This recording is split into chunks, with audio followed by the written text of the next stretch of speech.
This is the Hidden Killers podcast with Tony Bruschi and continuing coverage of the case against Karen Read. Whenever you're ready, Mr. Wilson. Thank you, Your Honor.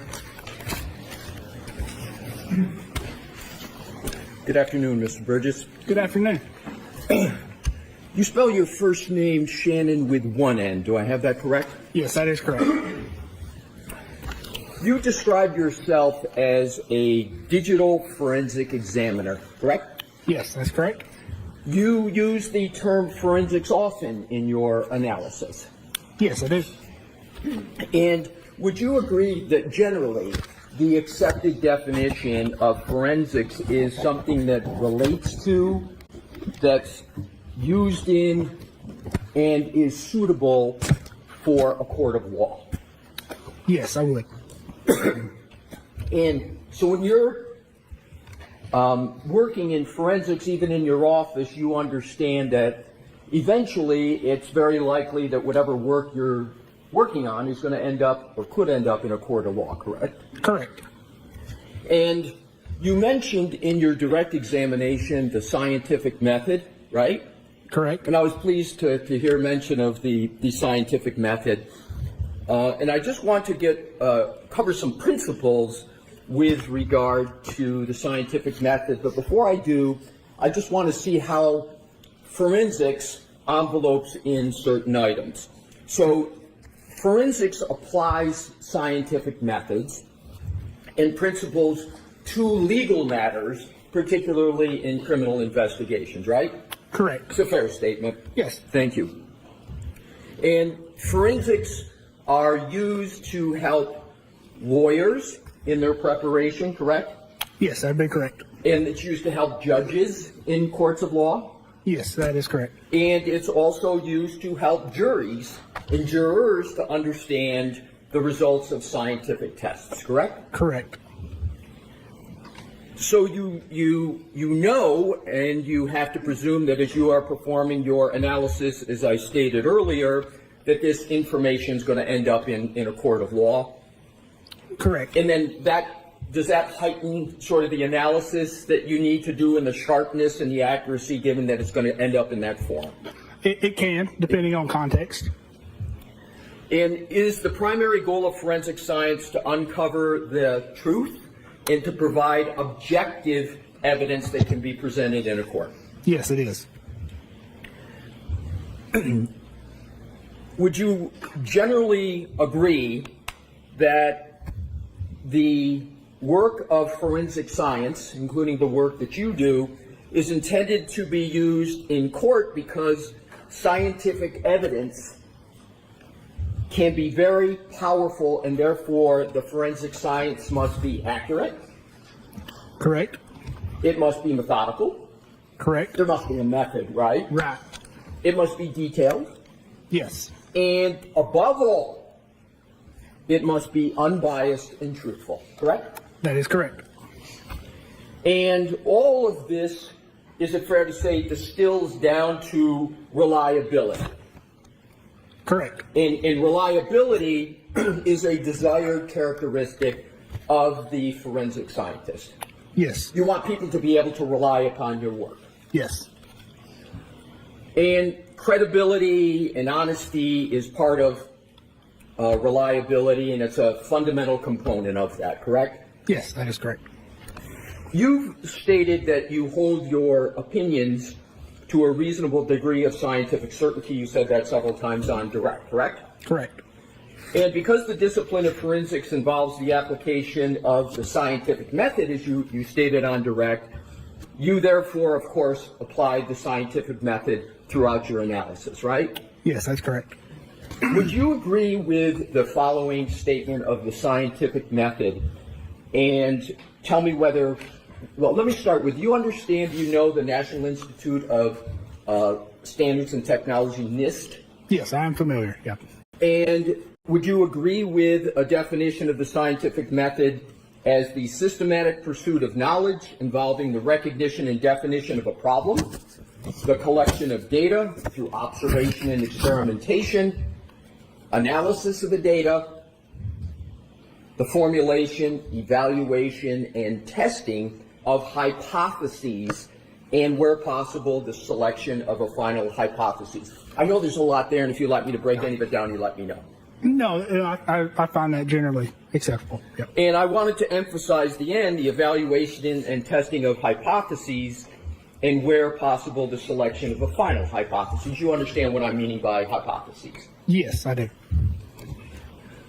The scientific method is used, among other reasons, is it not, to avoid certain biases in the science process, correct? Yes, Right. correct. So the method is trying to prevent a scientist, not cultural bias, but scientific bias, correct? Correct.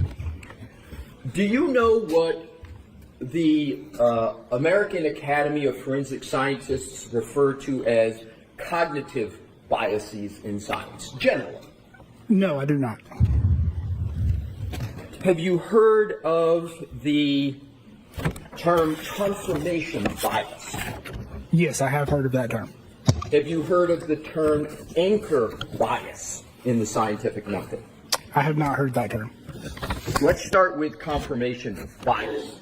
Is a fair definition, and you said you're generally familiar with that, right? Yes, correct. So let's start with that. That's the practice of sort of selectively gathering and interpreting evidence to confirm the scientist's belief or a belief of another, and at the same time neglecting evidence that contradicts them. Is that a fair definition of confirmation bias? Yes. And an example of confirmation bias is not considering alternative hypotheses once an initial hypothesis has been selected, even though the data and other information might contradict the initial hypothesis. Fair statement? Yes, that's a fair statement. And confirmation bias, although sometimes it occurs, is intellectually and analytically antithetical to, it's opposing of the scientific method, correct? Correct, yes. And it's to be avoided. Right.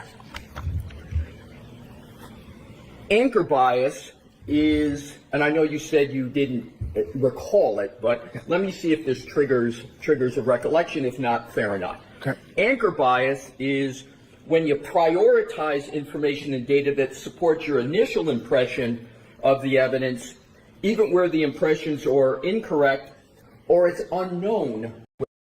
Impression is incorrect, you sort of anchor into that. Does that sound like a reasonable definition of anchor bias?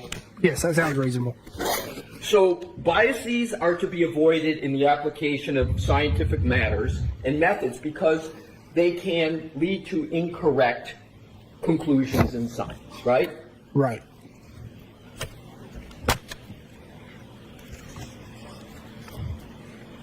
And even though they're to be avoided,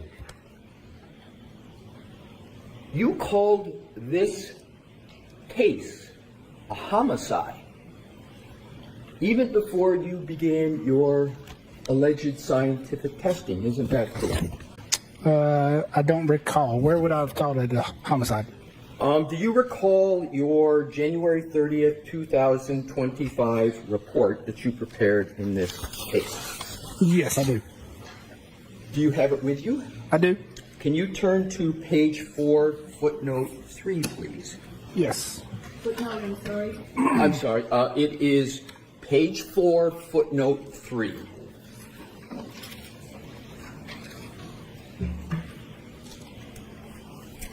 And in page 4, footnote 3, it states, I'm sorry, sir, are you there? Yes, I am sorry. It says, evidence reviewed by the defense counsel Ray O'Keefe, MV homicide. Did I read that correctly? Yes, you did. Now, you assumed in the very beginning, that Miss Reed had hit Mr. O'Keefe with her car before you began the scientific testing that you had discussed in your direct. No, that would be incorrect. But you did list homicide down in footnote 3, correct? Yes, I did. And so this report's drafted January 30th, 2025, correct? Correct. And the testing, I'll just give you a snapshot, some of the testing you discussed with Mr. Brennan, that testing didn't occur until after this trial started, correct? some of the testing you described in direct? Yes, I'm sorry, yes. Okay, so that testing didn't even occur in the trial. Just assume the trial started at April 22nd. So the testing you described when you were talking about aligning clocks and GPS, that occurred after April 22nd, correct? Correct. Okay. Now let's go on to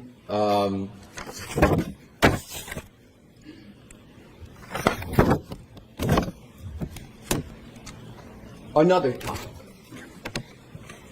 Let's talk about professional credentials. You know what I mean by the term credentials? Yes, I do. Professional credentials are important in any profession, correct? Correct. And they're important in your forensic examiner profession as well. Correct. Your forensic scientists and examiners are no different than any other professional that credentials are important. And your profession requires you to provide curriculum vitae laying out your education, training, and background, correct? Correct. And it's imperative, is it not, that the information that is disseminated about your professional credentials are absolutely truthful, right? Yes, they should be. You say they should be. Let's continue on with that topic. You understand what's meant by the term ethics, right, generally? Yes, yes. And civil ethics mandate that one is truthful about their professional credentials, correct? Correct. And a fundamental credential is what type of college degree you hold, correct? Correct. People rely on those credentials, and the credentials are the foundation of your expert opinions and analyses, correct? They can be, yes. They can be, and they often are, correct? Yes, they can be depending on context. But more often than not, they're important. Yes, again, depending on context. You know that not only your colleagues, but your clients, firm clients, courts, and juries will rely on your CV and your credentials in order to make determinations about whether you're qualified to testify and your depth of your qualifications, correct? Correct. You provided the Commonwealth, the defense, and the court with your CV in this case, correct? Correct.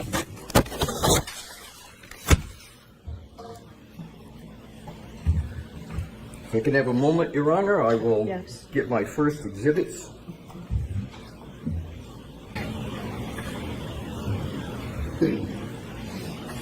Your Honor, if I could have this marked as the next exhibit For identification? for identification at this point. Okay.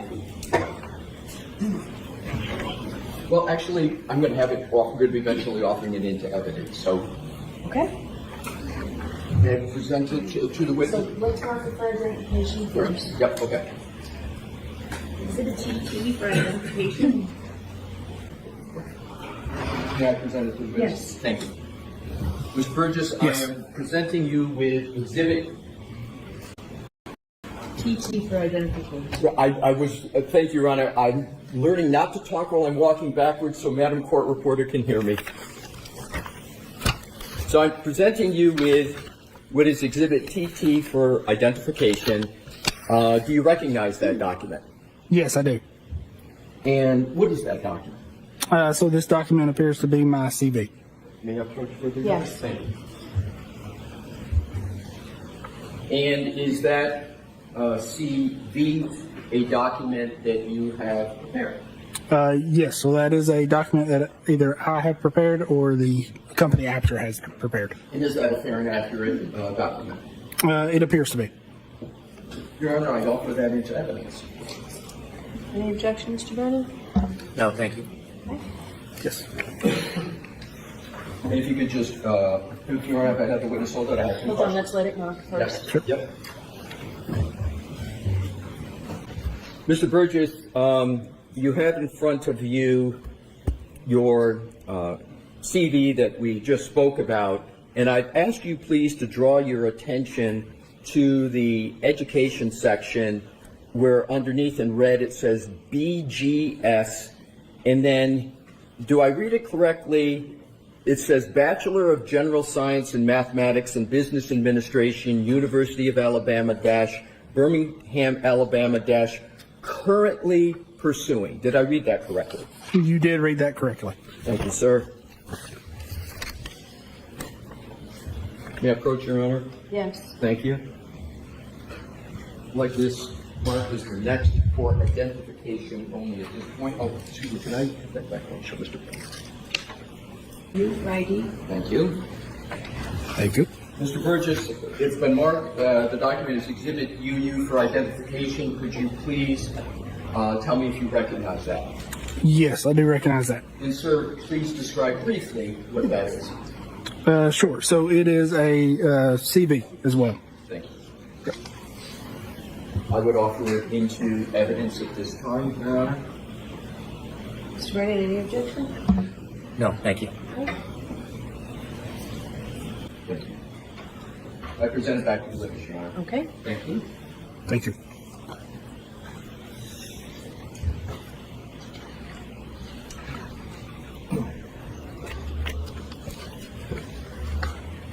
Mr. Burgess, once you've had a fair opportunity to look at that, I have a question, and that question is simple. Is that your April 2025 CD?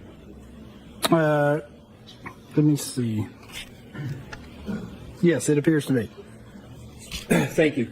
And when you've had a fair opportunity to look at it, when you can just pick your head up, sir, to let me know you're ready. I don't want to rush you, but then I have some questions. Absolutely. Thank Go you. ahead.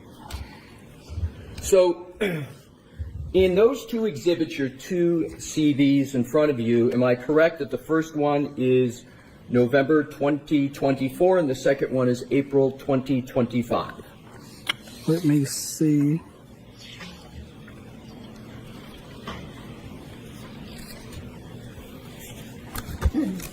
Yes, that appears to be correct. In both of those CVs, you indicate that you have not yet earned a bachelor's degree. That is correct. And you certainly have not earned a Bachelor of Science degree in any educational field according to those two CVs, right? Correct. And in fact, as you sit here today, you do not possess any bachelor's degree. Correct. And the reason, as you state, is because that bachelor's degree is currently pending. That's the term you use. So I use currently pursuing. Currently pursuing, yes. So you have a public profile that's published on Aperture's website, correct? Yes, I do. And it's in the form of a biography page? Yes, I believe so. And that biography page has your education listed? Very possible, yes. May I approach your Honor? Yes. Thank you.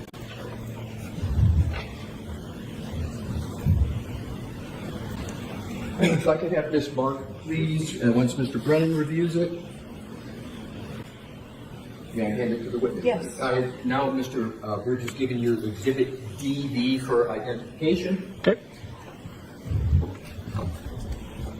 Do you recognize that document? Yes, I do. And indeed, that is the bio page that's published on Aperture's website, correct? That is what it appears to be, yes. Now, I would like you, sir, to turn to page 2 of that document. Okay. And I'd like to turn your focus to the bottom of education heading. It states, am I correct, sir, BS, Mathematics, and Business Administration. Is that correct? It does state that, yes.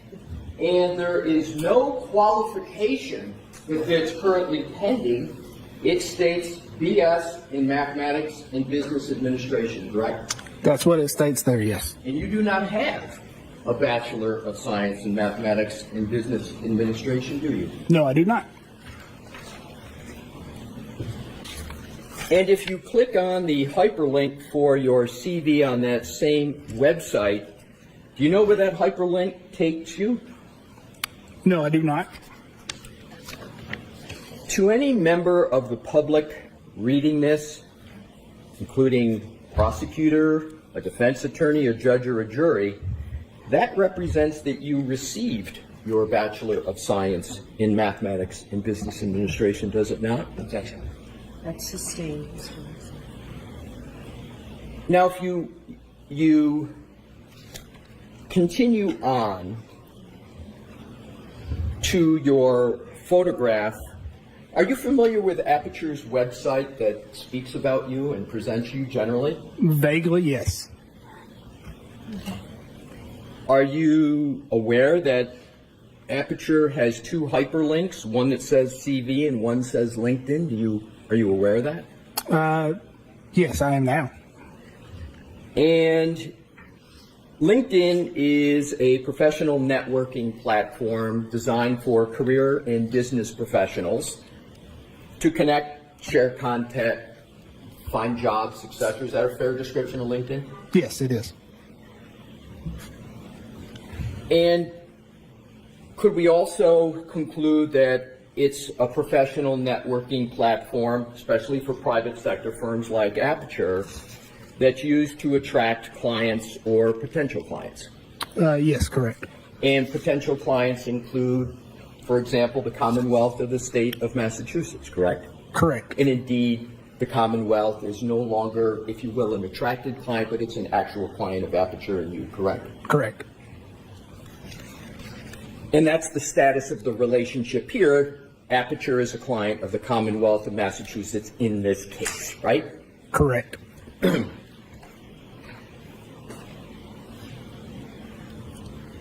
So is it fair to say that your CV, especially when it's published on a LinkedIn or published on a website, is something that is published to intend to have, especially if you're in the private sector, have clients view and retain your services? That's a hope and an expectation, correct? Yes, that is part of it. Now, when you look at that document, when you click on, if you were to be in your office, and let's see if you're familiar with this, you click on your LinkedIn on Aperture's page, that would ordinarily take you directly to your professional LinkedIn account, correct? Isn't that what the links are there for? Yes, I would expect so. Are you notified when someone electronically accesses your LinkedIn account? Not accesses, no. Are you referring to viewing? Yes, that's a better verb, yeah. viewing. Yes. Yes. So you're notified.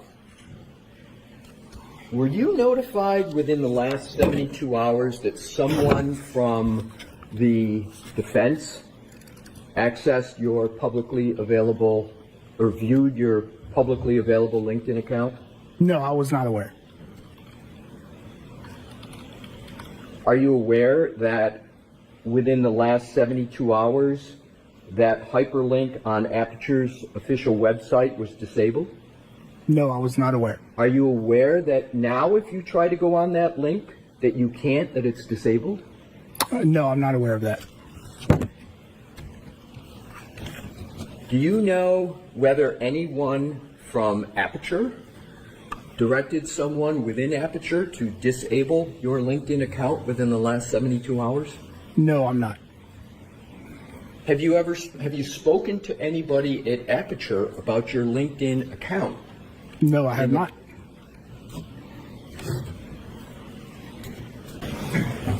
And we are done with those, so if I could ask those back to you. Absolutely.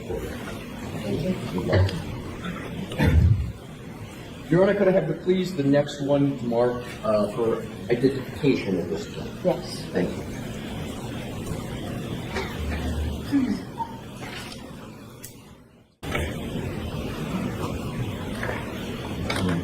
May I present to the witness? Yes. Thank you. Mr. Burgess, I presented to you what is marked as Exhibit WW for identification. I'd ask that you take a look at it, take a fair amount of time, and then if you could, sir, pick your head up so I could see that you're ready. Sure. Okay. Do you recognize that document, sir? Yes, it appears to be a screenshot of my LinkedIn account.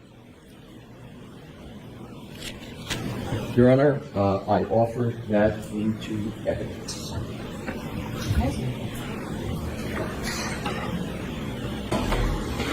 May I approach, Your Honor? Yes. Thank you.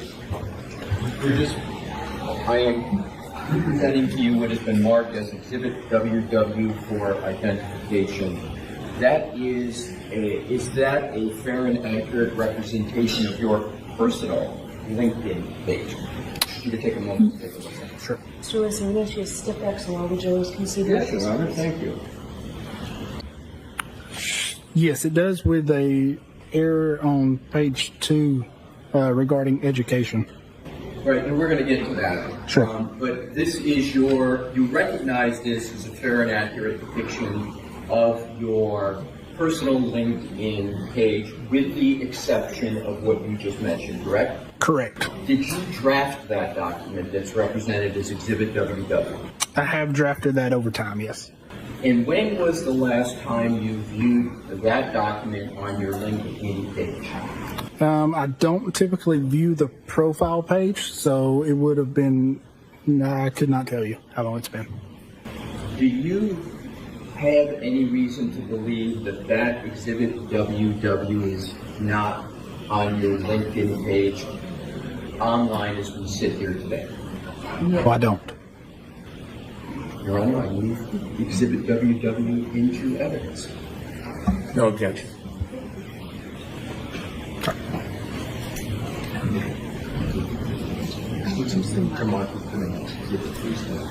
Exhibit 186.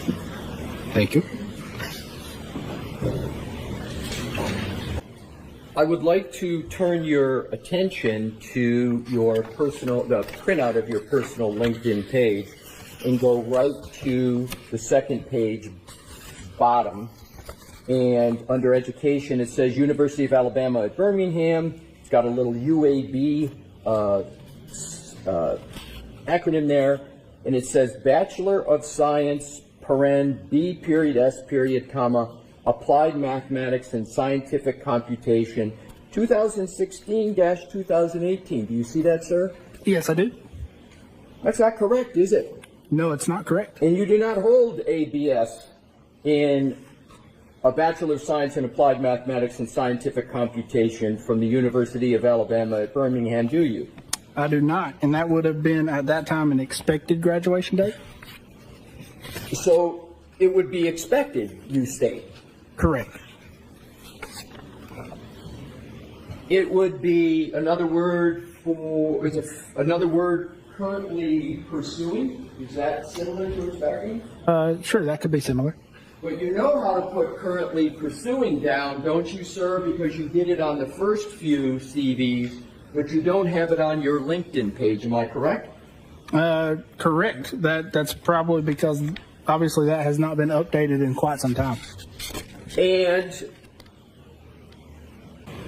you said you get notifications when people access your LinkedIn page, correct?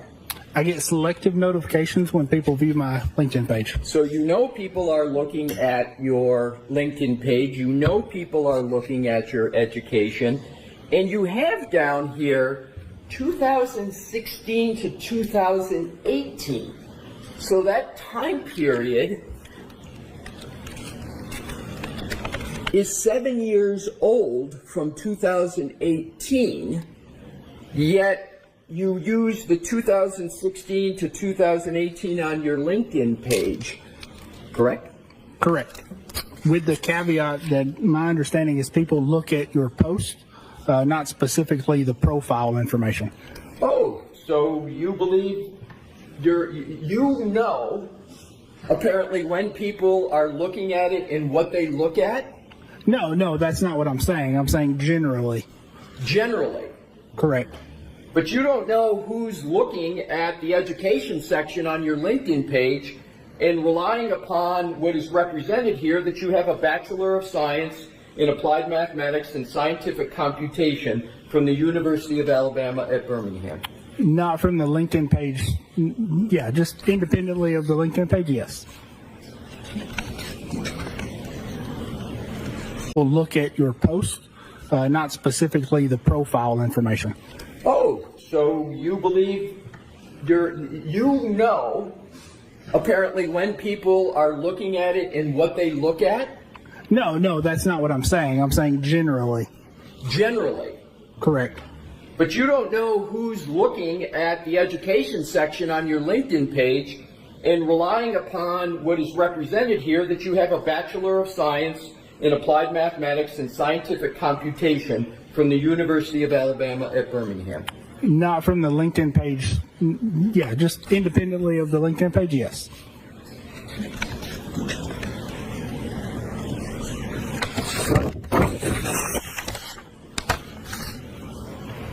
And as you sit here today, that page is still live on your LinkedIn, correct? Correct.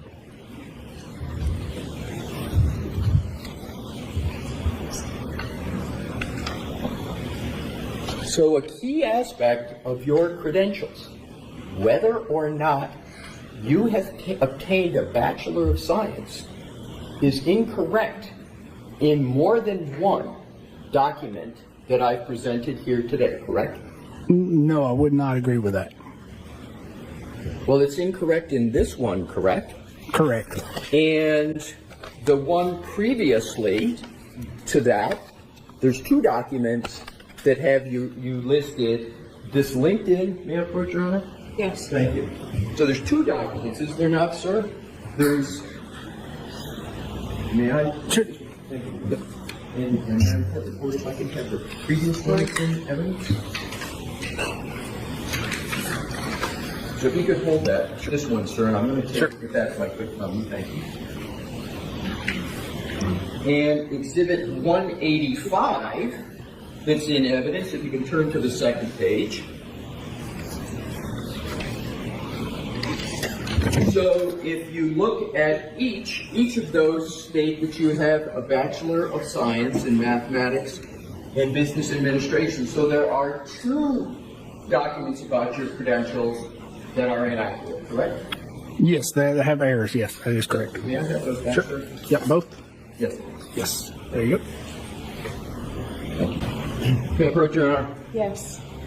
I have the next document marked for identification only at this point.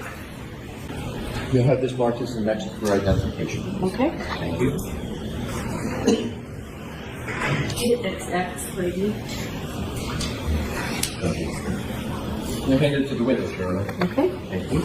Handing the witness Exhibit XX for identification. Do you recognize that document, sir?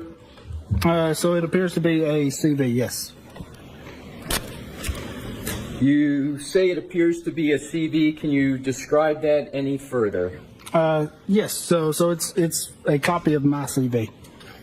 Is that a CV you prepared, sir? It would have been prepared by myself or Aperture, yes. I'm sorry, I didn't hear the end. Sorry, it would have been prepared by myself or Aperture, yes. Yourself or Aperture? Correct. But you had, at a minimum, a role in preparing that, did you not? More than likely, yes. Yeah, and you would have reviewed that because it's about you before it would have been used by Aperture, correct? More than likely, yes. You wouldn't let somebody put a CV up and out to the public without you reviewing it, would you, sir? So there are other staff members that do review and update CVs. But you're the only one who's going to know whether what's on it is accurate or not, correct? Unless I explain that to them, yes. So either way, either you prepared it yourself or you interacted with somebody and explained it and collaborated with them to make sure it was right to the best of your ability, correct? Correct. If you can look at the highlighted portion, sir, under education.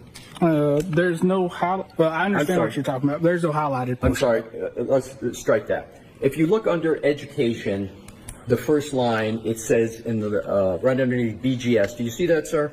I do, yes. And then to the right, it says Bachelor of General Science in Mathematics and Business Administration, University of Alabama - Birmingham, Alabama, 2022. Did I read that correct? Yes, you did. And up in the upper left-hand corner, there's a photograph. Yes, there is. Is that you, sir, in the photograph? Yes, it is. And in the spelling of your name, Shanon, that's with one N, correct? Correct, yes. And so that is not only you in the photograph, that's the spelling of your name with one N, correct? Correct. And that's the correct spelling of your first name with one N, correct? Yes, it So is. that's definitely you represented in this document, correct? Yes, that is correct. Now let's look at the first line that relates to education. It states Bachelor's of General Science in Mathematics and Business Administration, correct? That is what it states, yes. And the date is 2022, correct? Correct. So this document represents that you received your Bachelor's of General Science in Mathematics and Business Administration in 2022, correct? That is what it states, but there are a number of errors in that, yes. Correct. So let's go on. So this is the third example, am I correct, sir? Well, let me, may I approach, Your Honor? Yes. Your Honor, at this time I offer Exhibit XX into evidence. No objection. Okay. Sir, is Exhibit 187 a CV that is linked directly from Aperture's website? I do not know. I would have to look and check that. So as you sit here today, you are not able to state whether that CV is linked directly from Aperture's website? Correct.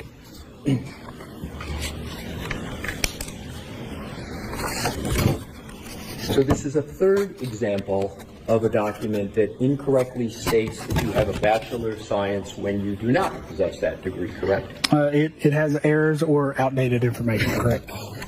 Well, when you say outdated, how is it that you can call a date outdated next to something that you don't possess? I don't understand your question. Well, you just used the phrase either incorrect or outdated. I'm trying to understand your statement that it's Sure. So, outdated. Isn't it either you have a Bachelor of Science degree or you don't? Isn't? I have represented I do not have a bachelor's degree. But in here, it's represented that you do, correct? Yes, it is an All right. error, yes. So, let's look at what the name is that are on these documents. It says Bachelor of General Science in Mathematics and Business Administration. Do you see that, sir? I do. Are you aware that there's no degree at the University of Alabama, Birmingham, called a Bachelor of General Science in Mathematics and Business Administration? Yes, I am. And that is one of the errors I identified. So you would agree that there's not even a degree called Bachelor of General Science in Mathematics and Business Administration offered at the University of Alabama, correct? Correct. That should be Bachelor of General Studies with minor in Mathematics and Business Administration. And what you just articulated, you do not possess as you sit here today, correct? That is correct. What you possess is an associate's degree, correct? Correct. And when did you obtain that associate's degree? So that would have been 2015. Are you familiar with the term mendacity? I am not.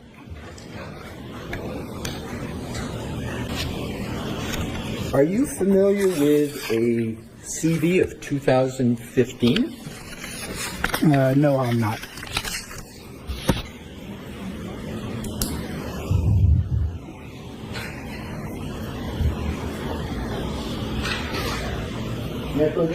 Yes. Your Honor, may I have this marked as the next exhibit for identification, please? Yes. Thank you. YYYB. Thank you.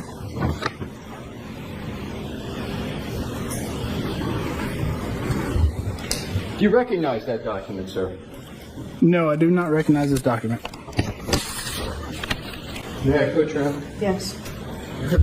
Sure.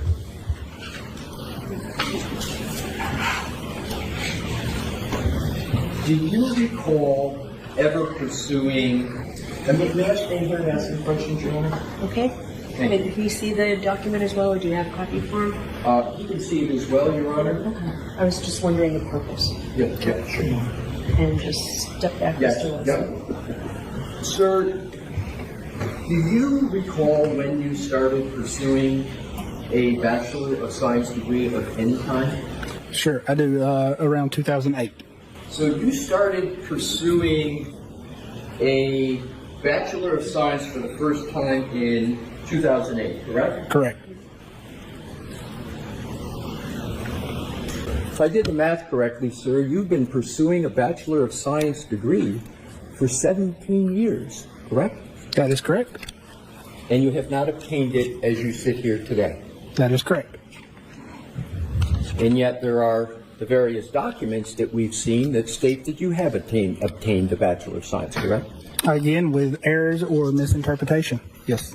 Errors and misinterpretation that are you stating, but you would agree those errors or misinterpretation have been in existence for some time, correct? Yes, I'm being made aware of them now. Yes. Yeah, and they haven't been corrected for some time, correct? Correct. You work for insurance companies, correct? I do work for insurance companies in addition to law firms. Yes. But you work for insurance companies, correct? Yes. Sometimes. Yes. Well, you state that right in your report in this case, don't you, sir? That you work for insurance companies? Again, I do work for insurance companies. Yes. And what role do you play in working for insurance companies? You working for them, or are you working for the policyholders that have paid premiums or are making a claim to try to get money from an insurance company? Which role do you have? Objection. I'll allow them. So I work for the insurance company themselves. And in your work for the insurance company, has any of that work related to denying claims to insurance? Objection. Why don't I see you on this, Mr. Wilson? Sure.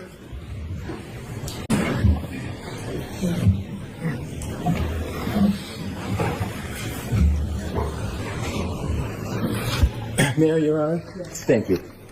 Are you familiar with the phrase academic dishonesty? Yes, I am.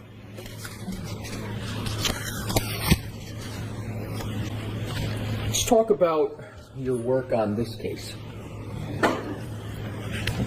In October of 2024, the Commonwealth hired you to perform a new data acquisition from the infotainment and telematics system of Ms. Reed's Lexus SUV, correct?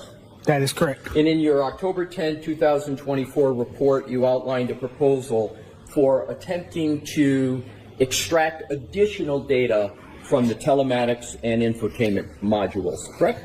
Correct. With the caveat, it's not a report, it is a proposed protocol. So we'll call it a proposal.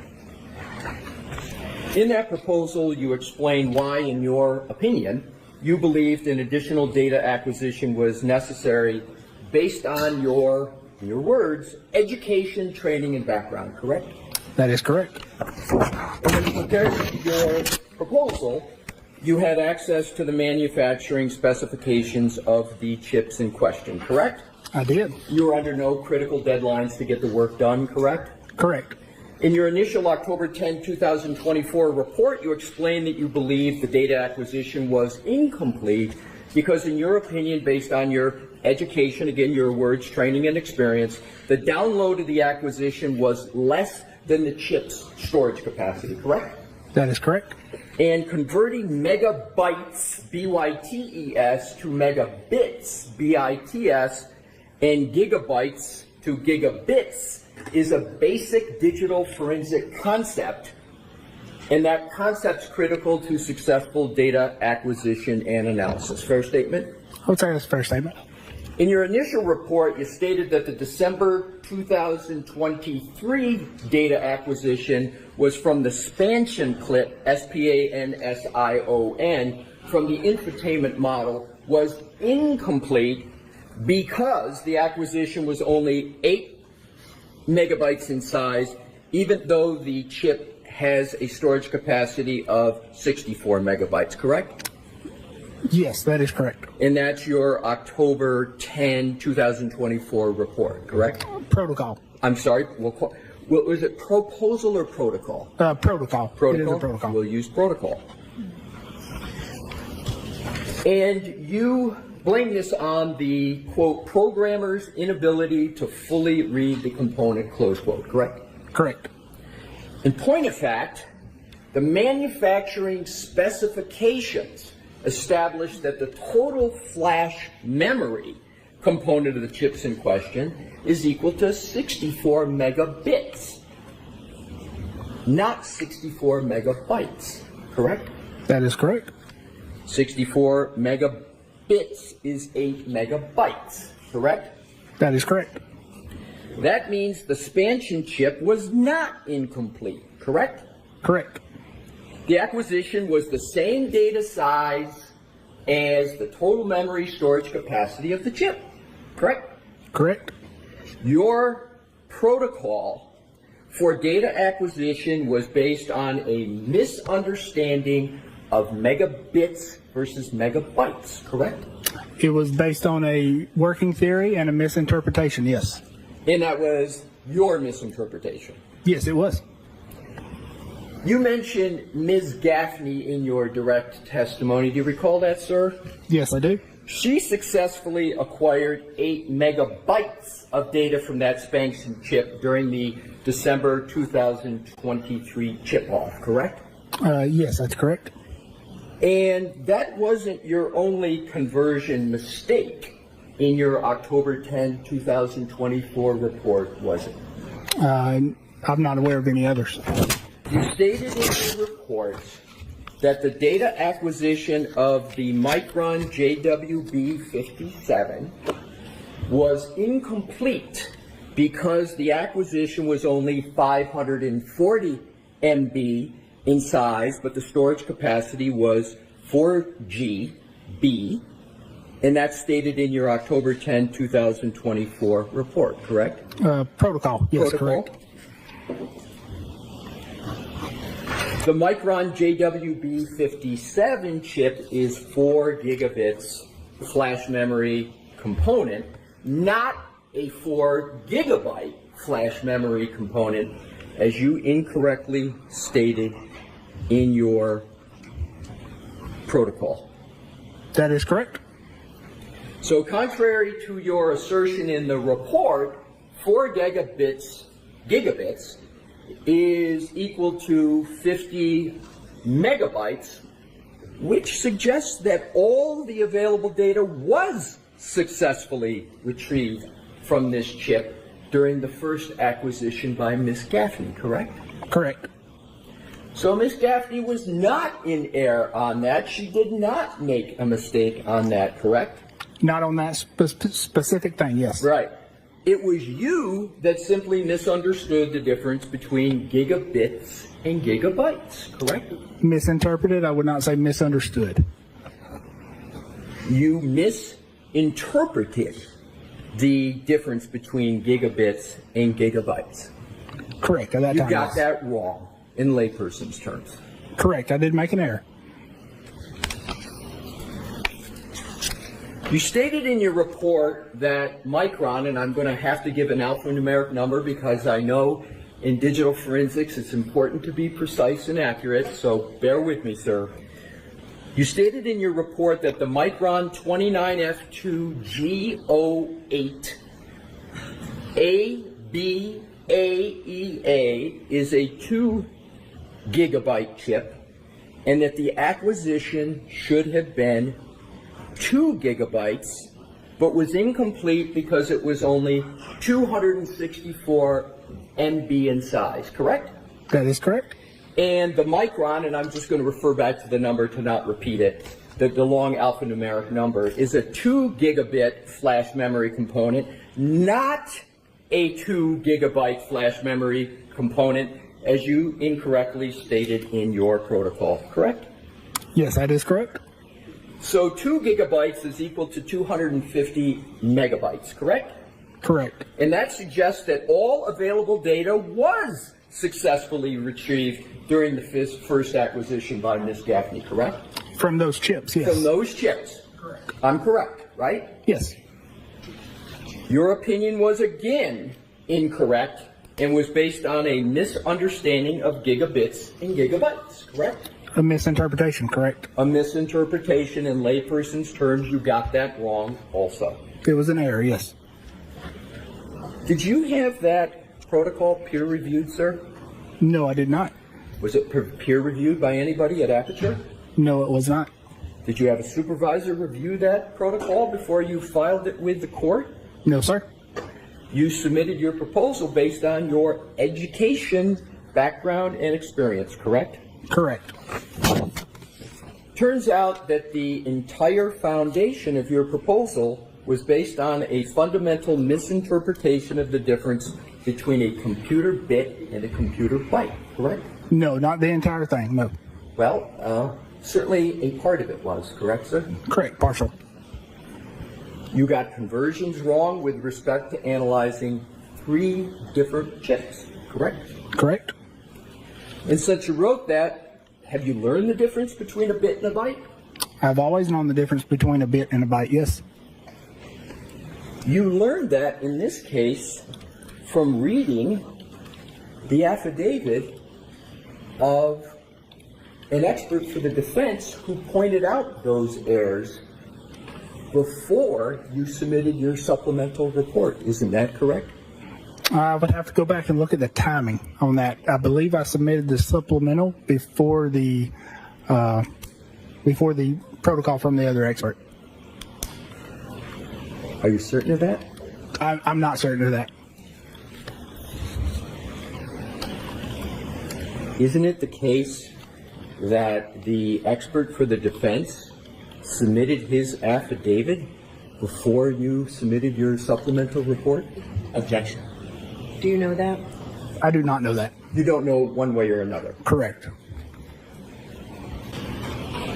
And that person that I've referred to for the defense is Matthew DeSogra. You know that name? I do. And you have read Mr. DeSogra's affidavit in this case, have you not, sir? I have, yes. And you would agree that he pointed out these misinterpretations of yours in his affidavit, correct? Correct.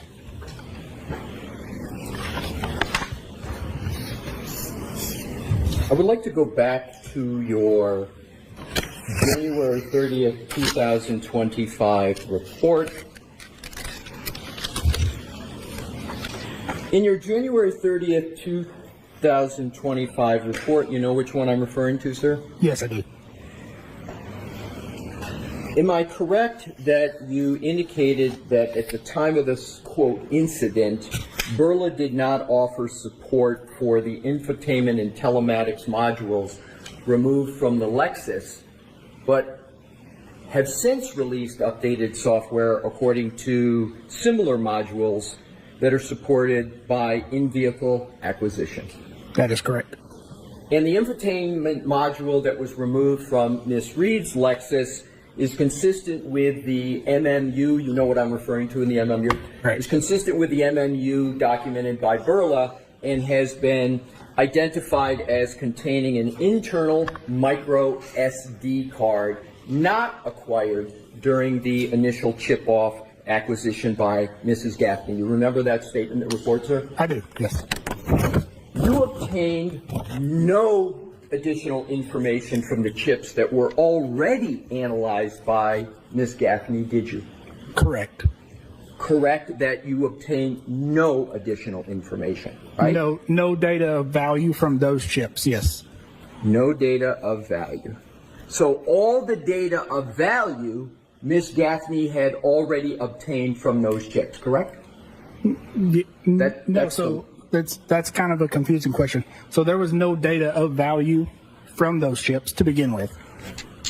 Fair enough. Right. So Ms. Gaffney didn't miss anything of value. Correct. Fair? Correct. Do you know how much the Commonwealth has paid Aperture to date for doing the work in this case? I do not.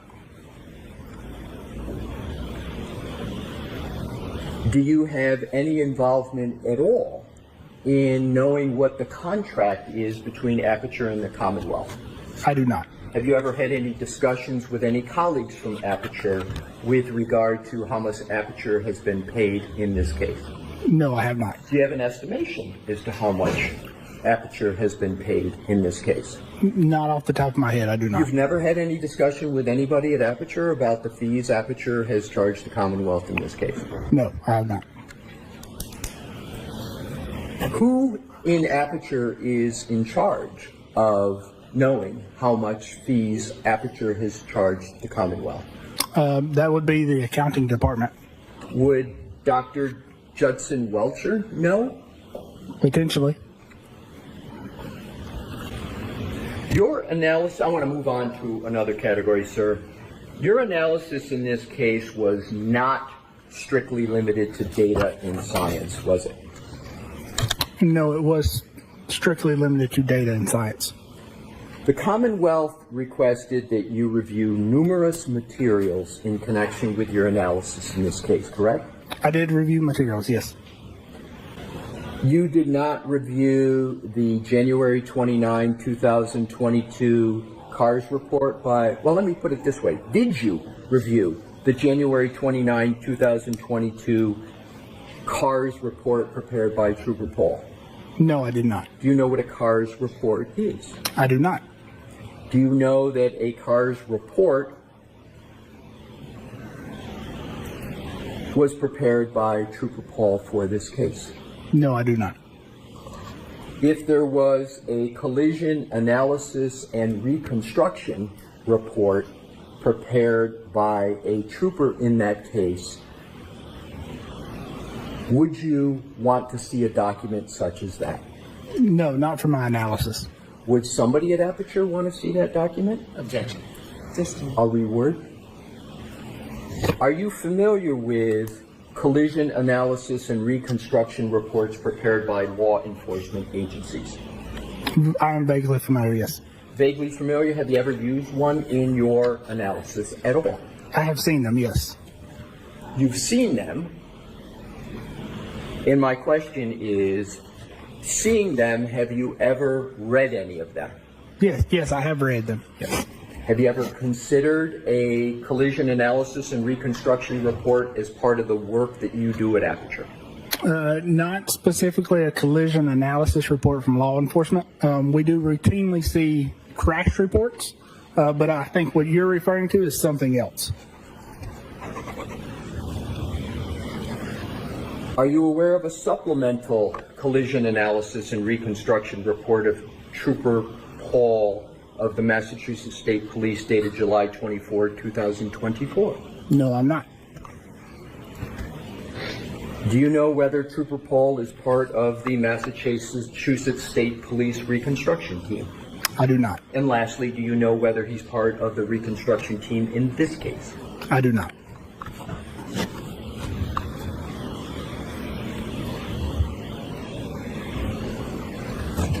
Did anybody tell you to avoid reviewing a collision analysis and reconstruction report in this case? No, they did not. You did, however, review the 2024 testimony of Trooper Nicholas Garino in the proceeding of last year, didn't you? I did for specific data, yes. So that's not really science and data, is it? It's testimony. Yes, it is testimony. So you did review materials in this case beyond science and data, correct? You reviewed testimony. Sure, that is common, yes. Having reviewed Trooper Garino's testimony, you therefore are aware of the theory that he proposed in the first proceeding, correct? It was in his testimony? Objection. I'll allow that. I'm not. So specifically, I reviewed Trooper Garino's testimony for information related to the infotainment and telematics modules. So, did you read all of the testimony? No, I would have skimmed it. You would have skimmed the testimony? Correct. And how would you, and what would be the purpose to just skim it? Sure. So I'm only interested in the information related to the infotainment and telematics modules.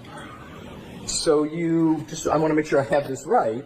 So you would skim it you would look for what you want to focus on, and you, as you sit here today, you don't have any recollection of what the theory of the Commonwealth was in the first proceeding? Not from that testimony, no.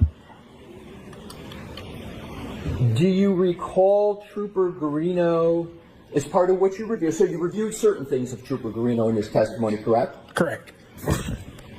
And in your direct testimony, you testified extensively about the iPhone of John O'Keefe, correct? Correct. And you looked at and testified about a lot of information from the phone of John O'Keefe. Is that a fair statement? Location data. Location yes. data. Did you read, therefore, Trooper Garino's claim that the last... Objection. So why don't I see it sidebar and find out what Sure. May I approach, Your Honor? Yes. I will show this to Mr. Brennan first, and then if the court would like to see it, we've got another... Thank you. May I have this marked as the next exhibit for identification, please, Your Honor? Yes. No worries. Easy, driving. May I, Your Honor? Yes. Thank you. Sir, I'm handing you what has been marked as Exhibit ZZ for identification. Ask you to take a moment to look at it, please. When you've had a fair opportunity to look at it, if you could pick your head up, sir, and I'll proceed that time. Okay. So I'm going to just ask one predicate question and then ask you another question. Sure. Does Exhibit ZZ contain, and if you just answer this yes or no, that would be great. Does it contain location, data, information? Okay. I'll allow that without pursuing it. That's the only one I have for that purpose. Okay. Does it, sir? Yes, it does. Did you consider this part of Trooper Garino's testimony in any review that you've done in this case? No, I did not.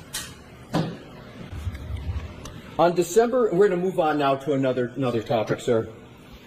On December 5th, 2024, Detective Lieutenant Brian Tully, you know that name, sir? Yes, I do. How do you know that name? So he is the one who hand-delivered the infotainment and telematics module to our office in South Lake. Exactly. So he delivered the infotainment module containing the SD card that you talked about on direct examination so that you could attempt to reinstall it in Ms. Read's vehicle for an in-vehicle acquisition attempt, correct? That was part of it, yes. That was part of it. Correct. That day you initially attempted an in-vehicle acquisition, meaning you reconnected the infotainment module to the faceplate in Ms. Read's vehicle and reinstalled both the infotainment and the telematics module for an in-vehicle unlock and acquisition, correct? That was an attempt, yes, on December 7th, for clarification. And that was on December 7th? Correct. And that was December 7th of 2024? Correct. You conducted this same testing on an exemplar vehicle, and to be clear, exemplar was a vehicle that Aperture had purchased? Yes, that is a vehicle that Aperture has purchased. So Aperture purchased it, and it's a vehicle, as I understand, you testified, that's similar to the vehicle of Ms. Read, correct? Correct. And so you call it an exemplar because it's similar to the vehicle in question, correct? Correct. Correct. So I'm going to continue using your parlance of exemplar vehicle. Sure.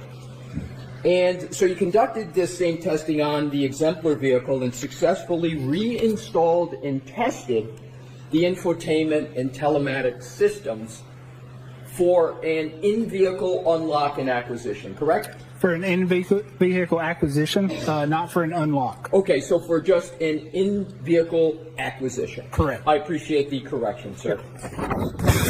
But in this case, with Ms. Read's actual Lexus, you were unable to successfully reinstall and test the infotainment and telematic systems, correct? Correct. On Ms. Read's Lexus, you were able to get the infotainment backlight and faceplate to illuminate, but in your own words, the infotainment system did not respond as expected, correct? Correct. So instead, you took the micro SD card itself and attempted to retrieve data from that card directly, correct? Correct. Lexus locks cards in its system, correct? It does, yes. If Lexus thought it was appropriate to access those cards, do you know whether or not they would have them unlocked? Do you know? I do not know. Now, I'm going to let the answers. Thank you, Your Honor. I'm going to cover a basic question. Do you have any citation to any scientific literature where specifically what you did on this Lexus model has ever done before? Has it ever been done before, you know? No, not on this specific model, which is why we did the exemplar testing. Right. So there's no scientific literature that states that the methodology that you used with this Lexus model is an appropriate methodology at all, correct? There is literature that addresses the methodology in other ways, but not specific to this Lexus, correct? There's no literature at all stating that the methodology that you used for this Lexus is the appropriate methodology to use for this Lexus model, correct? There's no literature about this appropriate Lexus model, correct? Let's talk about your initial report of January 30th of 2025. You issued your initial analysis and report on January 30th, 2025, correct? Correct. Your report included a general timeline analysis. You used that phrase, timeline analysis, that you stated could impact, quote, event reconstruction. Do I have that right? Your January 30th, 2025 report does not discuss a collision, does it? No, not in my report, no. As a matter of fact, your January 30th, 2025 report doesn't even use the word collision, does it? Correct, because I'm looking at data from the infotainment and telematics module. But the report of January 30th, 2025 does not even contain the word collision in it, correct? I believe it does in the background portion, which would be on page 2 or 3, which would just be restating the, if you'd mind if I can look at my report? Oh, please. Sure. No, so I apologize. The word that was used was incident. Right. Correct. But you don't use the word collision at all in your January 30th, 2025 report. That is correct. I appreciate you checking that, sir.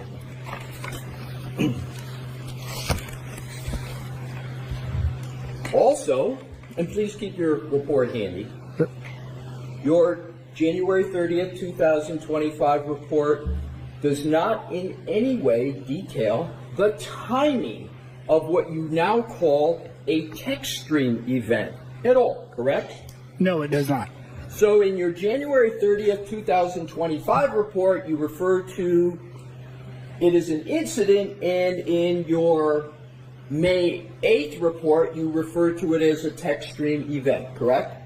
That would be referring to two different things. Right, right. But did you use the parlance text stream event at all in your January 30th, 2025 report? No, I did not. But you're using it now, correct? Correct. And we're talking about the same event, right? Correct. In fact, your analysis and conclusions were limited in your January 30th, 2025 report to generally identifying a clock skew between Mr. O'Keefe's phone and Miss Read's infotainment system, correct? That is correct. On January 30th, 2025, you engaged in no further analysis to determine whether precisely the 1162.2 text stream event that you now call it occurred, correct? Correct. Why not? I was not asked to at that time. I was just asked to look at the general timeline and consistency of the timestamps.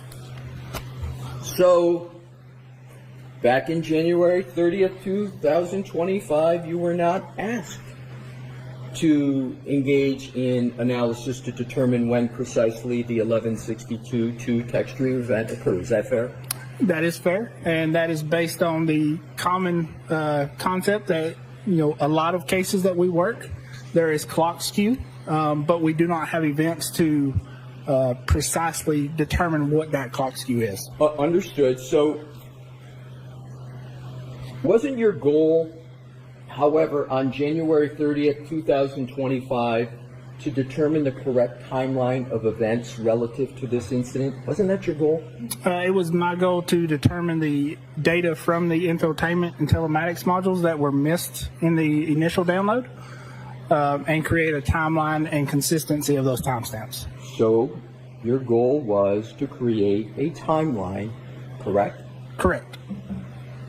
And that timeline, among other uses, was to be for your colleague, Dr. Judson Welcher, to use that in his analysis, correct?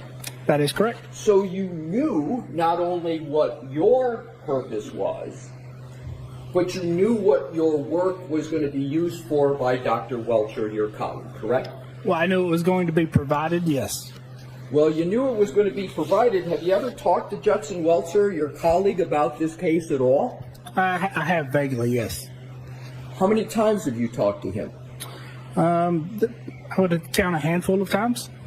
And just give me a general idea of the nature of the discussions between you and Dr. Welcher. You're both working on the same, quote, incident, right? Sure, yes. What would have been the nature of those discussions? So those discussions would have been identifying what I found on the infotainment and telematics modules, and discussing, explaining that data to Dr. Welcher. So, did Dr. Welcher ever tell you, your colleague, why he wanted to use that data for his purposes? For reconstructing a timeline. And for reconstructing a timeline and picking a time for what you now call a text stream event, correct? You knew that's what he was doing. Correct, for a timeline, yes. Right, so you knew that for the 1162.2 text stream event, he was going to use your analysis back in January of 2025 to try to pinpoint that text stream event 1162.2, correct? That is correct. You knew that. Yes. And you know that he used that data to select a specific range for that text stream 1162.2 text stream event, correct? I don't know if select would be the right. I understand what you're saying, yes. What term would you use? Sure. So based on the data, he's identifying the time approximately when that event would have occurred. And that text stream event, that 1162.2, is what Aperture is contending is a time of a collision. Is that correct? That's sustained on that. Ask it differently, Mr. West. Do you know the purpose of the 1162.2 text stream event in the analysis performed by your firm? No, Dr. Welcher, I do not. So you performed your analysis in all these timelines that you talked about on direct without knowing what Dr. Welcher was going to do with that data? No, so sorry, I misspoke. So it would be to timeline the time and date, or to put a time and date with when that text stream trigger would have occurred. Exactly. Right. So you knew what the purpose was of your work Correct. with regard to Dr. Welcher's work. Correct. And isn't Dr. Welcher's work on the 1162.1 and the 1162.2 text stream event an important aspect of the work of Aperture in this case? Yes, it is. Did anybody from the Commonwealth ask you in your January 30th, 2020-25 report to not discuss your work in connection with the text stream 1162.1 and the 1162.2 events? No. But you didn't discuss that, meaning the 1162.1 and 1162.2 events, in your first report in January 30th, did you? That was not part of my report, correct. But you did delve into that, and pretty heavily, in your May 8th report, correct? Correct. And you delved into that pretty heavily in the middle of this trial, correct? Correct. So after the trial, do you know the trial started around April 22nd in this case? Yes, generally. So let's do the timeline on this. January 30th, 2025, you prepare your initial report, correct? Correct. In that initial report, you mentioned nothing about text stream event 1162.1, correct? Correct. In that report, you mentioned nothing about text stream event 1162.2, correct? Correct. The trial starts April 22nd, correct? Correct. Roughly. Generally. No, the trial in this case, this trial, about April 22nd, after the trial starts and after witnesses, of course, are appearing, you prepare another report, correct? Correct. And that's your May 8th report. Correct. Right in the middle of this trial. Correct. And right in the middle of this trial, you enlarge the number for the 21 to 29 range. That's bigger than what it was in your first report, correct? No, that is not correct. Well, you changed the number, don't you? No, I did not change the number. Well, let's go back to see exactly what you did, sir. Sure. Let's start with the basics. You said on direct examination, sir, that you prepared your May 8th report on your own. Those were your words on your direct testimony, correct? Correct. I'm going to read the first line of your May 8th, 2025 report. Okay. Do you have it in front of you, sir? I do, yes. It starts, Dear Mr. Brennan. Do you see that? Yes, I do. Pursuant to your request. That's the request you're referring to of Mr. Brennan, correct? Correct. I have completed an additional analysis concerning the above referenced matter. To formulate opinions, the following additional items were reviewed. This wasn't done on your initiative. You put in writing you did it at the request of Mr. Brennan. Which is it? So that was on my own initiative. This is a holdover, so a copy and paste from my original report. You're explaining the May 8th report in your language pursuant to your request as a cut and paste from a previous report? Yes, I am. Do you cut and paste important information from one report to the other without checking it for accuracy? I copy and paste certain portions. Do you ever review what you cut and paste to see if it's accurate? Yes. You didn't review it this time, though, did you, sir? No, I did not think it was significant. Oh, you don't think it's significant, sir, that the matter is in the middle of a trial and there's a request for a new report after testimony has occurred in that trial? You don't think that's important? Objection. Sustained. Why did you prepare the new report then? Sure. So there was a claim from a PowerPoint presentation by Mr. DeSilgra of trying to adjust clock syncs or making clock adjustments based on the synchronization of certain events. That was produced in March. Upon reviewing that, my initial thoughts were to address that in testimony, but as I was preparing for trial, I made the decision that it needed to be better addressed in a supplemental report. But you understand that the report that you're referring to, that's the report of Mr. Soger, correct? It is a presentation of Mr. DeSoger. It's correct. a presentation. You understand his presentation merely was responding to the work that you did, correct? No, that's not correct. So your belief is that Mr. DeSoger's report didn't address at all what you had done?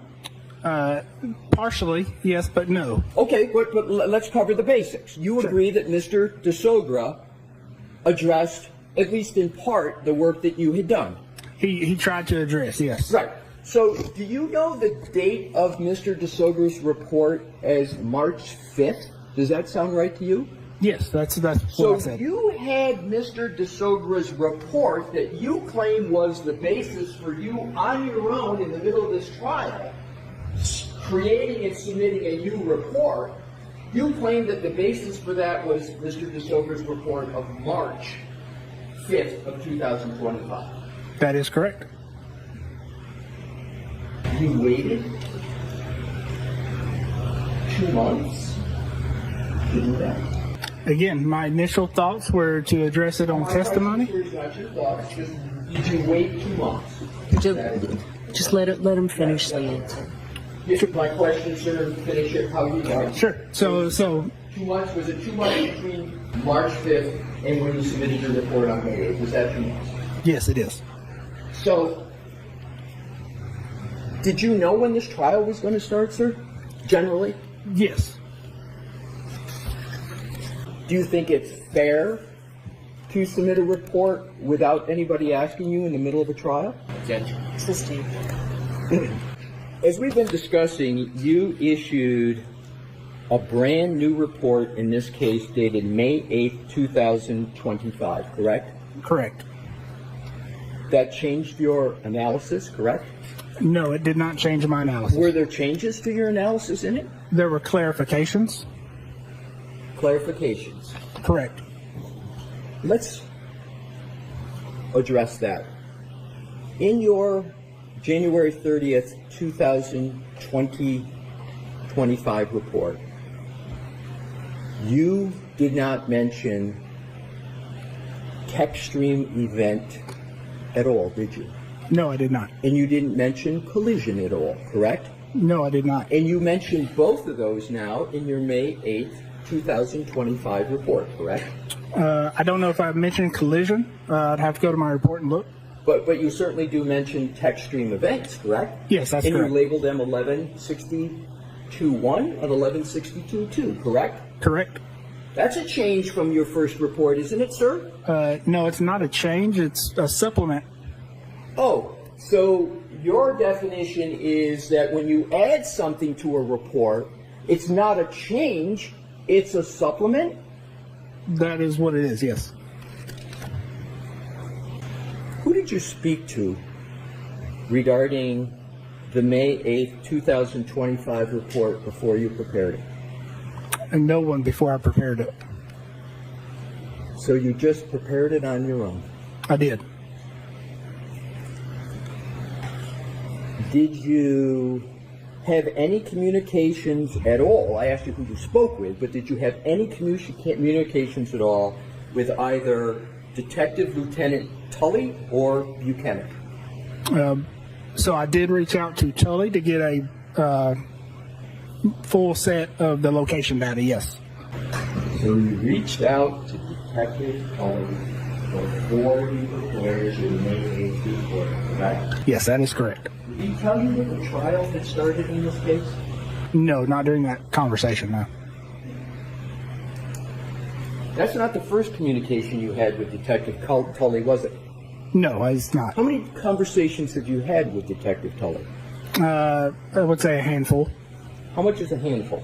I would be speculating, but we'll say 5 to 10. 5 to 10. Sure. Is Detective Tully expert at all in digital forensics? No. But you've had 5 to 10 conversations with him. Correct, to get provided information. At any time, has anybody from the Commonwealth had a discussion with you relative to your January 30th, 2025 report or your May 8th, 2025 report about keeping flexible the timelines for any events in this case? No, sir. Did you have any discussions at all regarding the May 8th, 2025 report you prepared in the middle of this trial with anyone from the district attorney's office? Yes. When did you have those discussions? That would have been on, probably May 7th when I reached out to Mr. Brennan. So you reached out to Mr. Brennan on May 7th, 2025, correct? Correct. That's before May 8th of 2025, correct? Correct. So before you sent that report in, you had a discussion with Mr. Brennan about it, am I correct? Correct. What was that discussion about? That was just a discussion over the data and what the report said. So you were discussing with Mr. Brennan what was going to be in your report, including data and analysis, correct? Correct. Did you tell Mr. Brennan that you were going to be submitting the report shortly to him on May 8th? Yes. Did you agree to a time when you would submit that report? No, I did not. Did you tell him when you were going to submit it? No, I did not. But after the conversation on May 7th, when you discussed with him that you had either pretty close to finalize the report, it's a pretty expensive report, right? Correct. So on May 7th, you were pretty well along the way in that report, correct? Correct. Did you let Mr. Brennan know that? Yes. So he knew the nature of the report, he knew how far along you were with it. Correct. Did you have any other calls with anybody from the prosecution's office other than that about your May 8th report? No, I don't believe so. Did you have any texts with anybody about your May 8th report? No. Did you communicate with anybody else about your upcoming May 8th report? No, I would have provided a copy to Dr. Welcher. Your colleague? Correct. So Dr. Welcher knew you were working on this report, correct? He knew I submitted the report. I don't know if he knew I was working on the report. Did he know you were going to submit the report before you submitted it? Yes, I'm sorry, yes. Did he know what was going to be in the report? Yes, he did. Did he support the fact that you were going to submit a report in the middle of trial? I can't speak for Dr. Welcher. But he knew you were going to do it. Correct. Did he say anything, don't do that? Or did he have any comment about the fact you were going to submit it? Not that I recall off the top of my head. Not that you recall, so is it possible he did comment on whether you should submit it in the middle of trial? No, he would not have commented on whether I should have submitted it or not.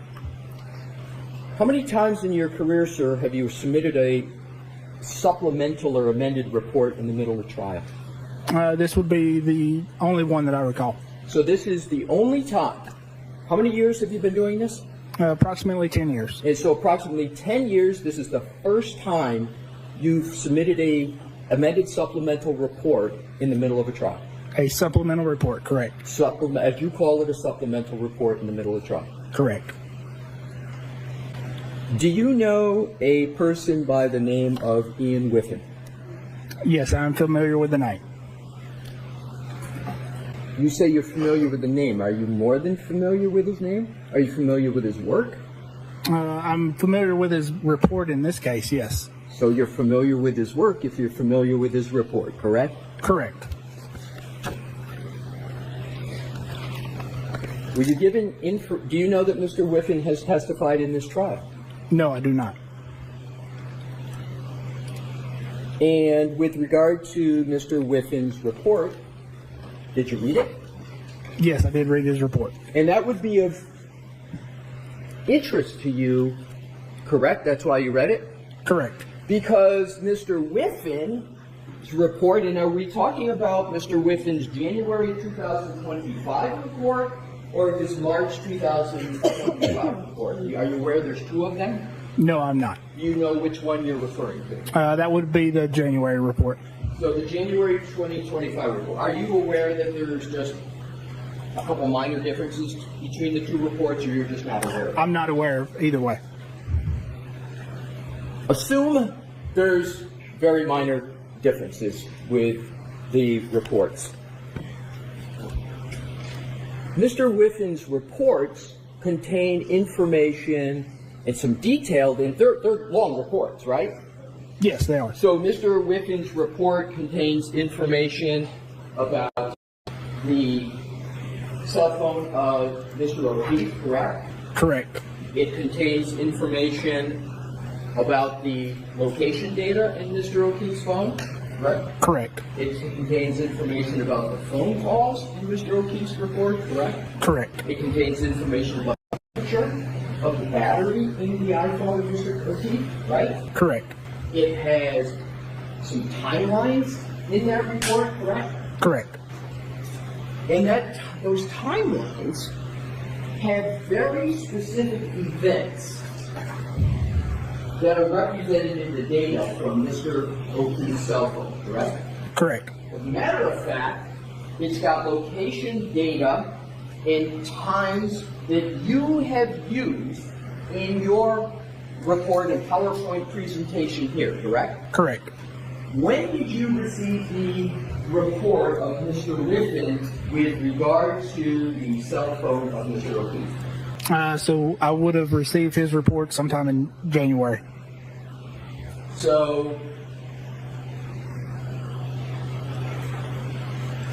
4 months ago, you had the report of Mr. Whiffin with substantial information about the types of databases you can find in the iPhone, location data, health data, phone calls, and the timeline, among other information, correct? Correct. You had all that information. Correct. And you had GPS location data in that report regarding Mr. O'Keefe's iPhone, correct? Correct. Do you know what an SQLite database is? SQLite? Yes. SQLite, Yes. And an SQLite database is one of the many databases that are contained within an iPhone, including Mr. O'Keefe's iPhone, correct? Correct. And you testified on your direct that you have general knowledge about cell phones, correct? Correct. And you say you've got certifications with regard to cell phones, correct? Correct. And your certifications include being able to read, celebrate, and apply the Celebrite tool, correct? Correct. And you have certifications that allow you to apply and utilize magnet forensics, like, for example, the Axiom program, correct? Correct. And you've done that in your career. You've applied those tools before this case, correct? Correct. And you've applied those tools after your work in this case. You apply them pretty much frequently, correct? Correct. So the tools, the databases in an iPhone, and all the location data, etc., that was all information you had and you knew and had FASL with back in January of 2025, correct? Correct. And you had access to the SQLite database because you had Mr. Whiffin's report, correct? Correct. I had the report, You yes. had the report. Do you recall on your direct testimony saying that one of the reasons that you did this supplemental report on May 8th was you got new information or more information about Mr. O'Keefe's cell phone? Yes, correct. You had that information through Mr. Whiffin's report back in January of 2025, didn't you, sir? Correct. I had the report. I did not have the data. Well, didn't Mr. Whiffin's report discuss location and in a pretty detailed manner? Yes, it did. And didn't he use GPS location data in that report? Yes, he did. And you had that in January 4 months ago, correct? Correct. And you read it 4 months ago. Correct. Yet you still submitted a report on May 8th in the middle of this trial, correct? Correct. Are you familiar with a digital forensic analyst named Jessica Hyde? I am familiar with the name, yes. You know she's working on this case on behalf of the Commonwealth. Yes, I think I have heard that in conversations. Have you read any of her reports? No, I have not. So you're aware she's working on the case, but you're not aware of whether she's issued reports in this case. Correct. So you're not aware whether she has issued reports that mention about GPS location data, correct? Correct. Did you ever ask for her reports? No, I did not. Did anybody ever tell you or comment to you whether your analysis is consistent or inconsistent with the reports of Mr. Whiffen or Ms. Hyde? No. Did you watch their testimony in this trial? No, I did not. Did you learn of their testimony in this trial? No, I did not. Did anyone from law enforcement or any other aspect of the Commonwealth provide you with any summary of their testimony?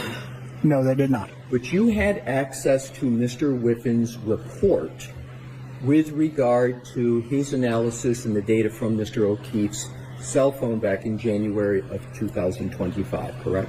Correct. Having read Mr. Whiffen's January 2025 report,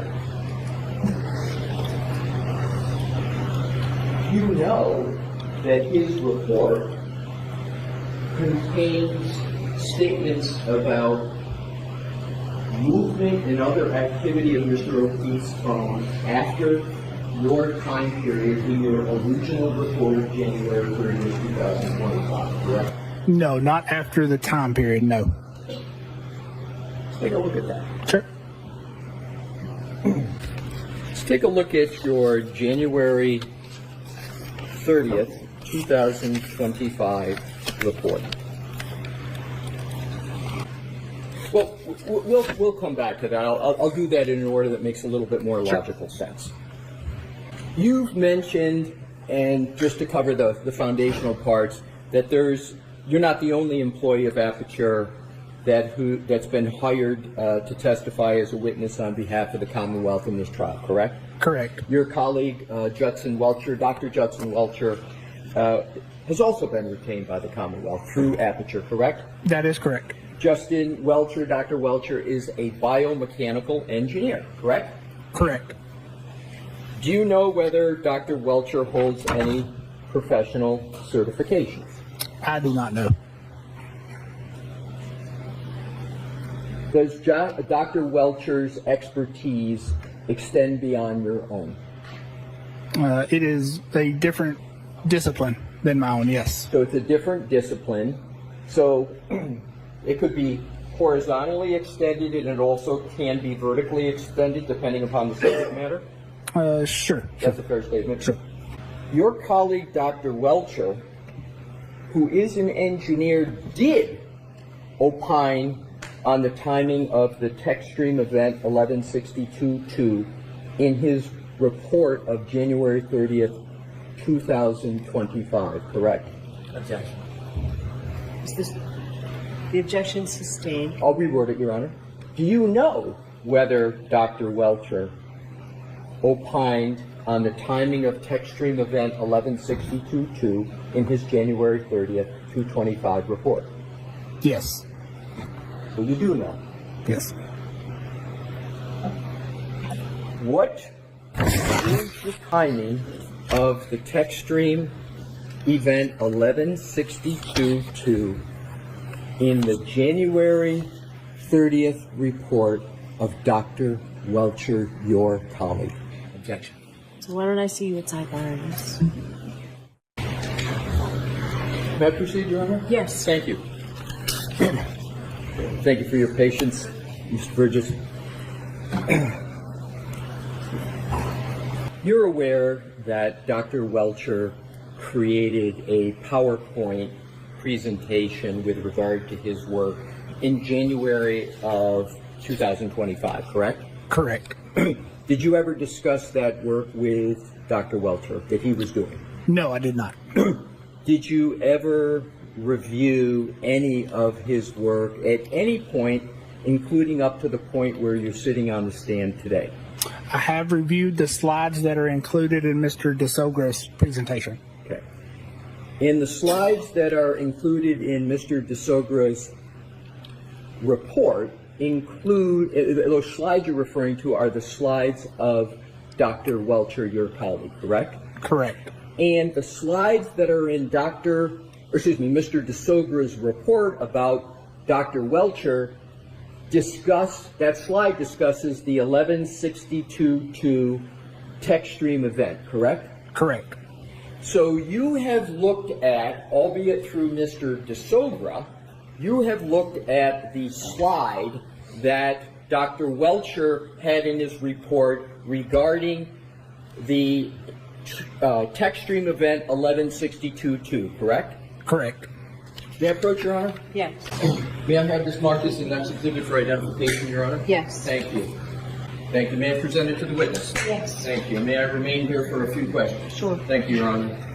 Mr. Burgess, Yes. if you could take a look at what has been marked for identification is AAA, and tell me, once you've had a fair opportunity to look at it, whether you recognize that slide. Yes, I do recognize that slide. And, sir, what do you recognize that slide as?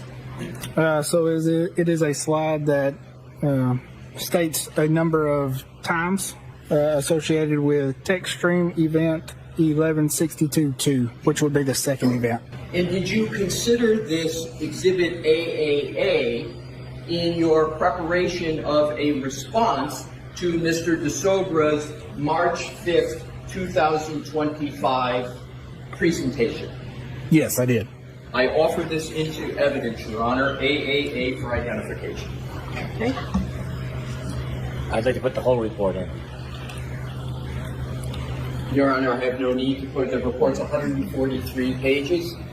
So I'm going to let this in, and I haven't decided yet about the whole 143 pages. Okay? Fair enough, Your Honor. And I re-offer it into evidence, Your Honor. Yes. Exhibit 188. Could someone provide me with that 143 page today, please? Sorry, what are you asking for? For a copy for me of that 143 pages before we leave today. Before we leave, we'll get it, Your Honor. Thank you. One way or another. Thank you. Yes. You can, please. Hold on, was it marked? It's 188. What number? 188. Thank you. May I present it back to the witness, Your Honor? Yes. Thank you. Want more on this case and others? Then press subscribe now and don't miss a moment of true crime coverage from Tony Bruschi and the Hidden Killers podcast.